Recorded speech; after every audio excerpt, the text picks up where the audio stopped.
हज़रत आदम अलैहि अस्सलाम के कई नस्लों बाद ज़मीन पर लोग बढ़ने लगे। शुरू में सब तौहीद पर थे, लेकिन वक्त के साथ लोग नेक अफराद की मोहब्बत में हद से आगे बढ़ गए। कौम में 5 नेक लोग मशहूर थे। वैद, नेसरो। उनके मरने के बाद लोगों ने उनकी यादगार के तौर पर मूर्तियां बनाई। वक्त गुजरता गया और शैतान ने लोगों को वरगलाया कि उन मुजस्समों की इबादत करो। यूं शिर्क शुरू हो गया। अल्लाह ताला ने इस गुमराह कौम की हिदायत के लिए अपने नबी भेजे, हज़रत नूह अलैहि अस्सलाम। Open book. हज़रत नूह अलैहि अस्सलाम ने अपनी कौम को अल्लाह की इबादत की दावत दी। ए मेरी कौम, अल्लाह की इबादत करो, इसके सिवा तुम्हारा कोई माबूद नहीं। उन्होंने दिन रात तबलीग की, अलानिया भी, छप कर भी, नरमी से भी, दलील से भी, लेकिन कौम ने इनकार किया। वो कहते, हम अपने बाप दादा के माबूदों को नहीं छोड़ेंगे। कुरान के मुताबिक हज़रत नूह अलैहि अस्सलाम ने तकरीबन 950 साल अपनी कौम में तबलीग की, मगर बहुत कम लोग ईमान लाए। Firing face. कौम ने मजाक उड़ाया, ताना दिया, धमकियां दी।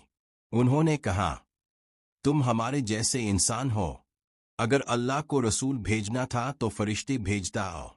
अमीर लोग गरीब ईमान लाने वालों को देखकर कहते, हम तुम्हारे पैरोकारों को अपने पास नहीं बैठने देंगे। उन्होंने यहाँ तक कहा, अगर तुम बाज ना आए तो हम तुम्हें संसार कर देंगे। कुश्ती बनाने का हुक्म। जब कौम ने मुकम्मल इनकार कर दिया तो अल्लाह ताला ने हज़रत नूह अलैहि अस्सलाम को खबर दी कि अब अज़ाब आने वाला है। अल्लाह ने हुक्म दिया, हमारी निगरानी में एक कुश्ती बनाओ। ये कुश्ती खुश्क ज़मीन पर बनाई जा रही थी। लोग गुजरते और मजाक उड़ाते, तुम नबी से बड़ी कब बन गए? हज़रत नूह अलैहि अस्सलाम जवाब देते, आज तुम हम पर हंसते हो, कल हम तुम पर हंसेंगे। Cloud with rain. अल्लाह ने फरमाया कि जब तन्नूर से पानी उबलने लगे तो समझ लेना अजाब शुरू हो गया। एक दिन अचानक जमीन से पानी फूट पड़ा। आसमान से मूसलाधार बारिश शुरू हो गई। हर तरफ पानी ही पानी। हज़रत नूह अलैहि अस्सलाम ने हुक्म के मुताबिक कुश्ती में सवार किया। ईमान लाने वाले लोग। हर जानवर का एक जोड़ा। बेटे का वाक़या। हज़रत नूह अलैहि अस्सलाम का एक बेटा ईमान नहीं लाया था। जब तूफान आया तो वो पहाड़ की तरफ भागा। हज़रत नूह अलैहि अस्सलाम ने पुकारा, बेटा, हमारे साथ सवार हो जाओ, काफिरों के साथ ना रहो। बेटे ने कहा, मैं किसी पहाड़ पर पनाह ले लूंगा जो मुझे बचा लेगा। हज़रत नूह अलैहि अस्सलाम ने फरमाया, आज अल्लाह के अजाब से कोई नहीं बच सकता। इसी वक्त एक मौज आई और वो डूब गया। ये मंजर निहायत दर्दनाक था। Water wave.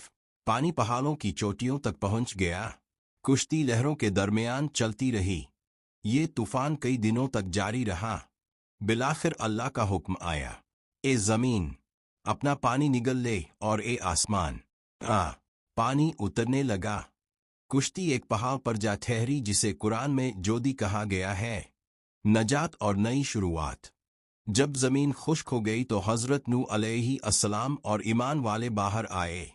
यही लोग बाद में नस्ल इंसानी की बुनियाद बने। इसीलिए हज़रत नूह अलैहि अस्सलाम को इदमसानी भी कहा जाता है। अहम असबाक 950। सच्चाई की साबित कदमी। अल्लाह का अजाब हक है। नजात सिर्फ ईमान में है। रिश्तादारी नजात की जमानत नहीं। बेटे का वाक़या। इख्तितामिया। हज़रत नूह अलैहि अस्सलाम की ज़िंदगी हमें ये सिखाती है कि हक की दावत देते रहो चाहे लोग कम हों। मजाक और मुखालफत से ना घबराओ। अल्लाह की मदद आखिरकार आती है।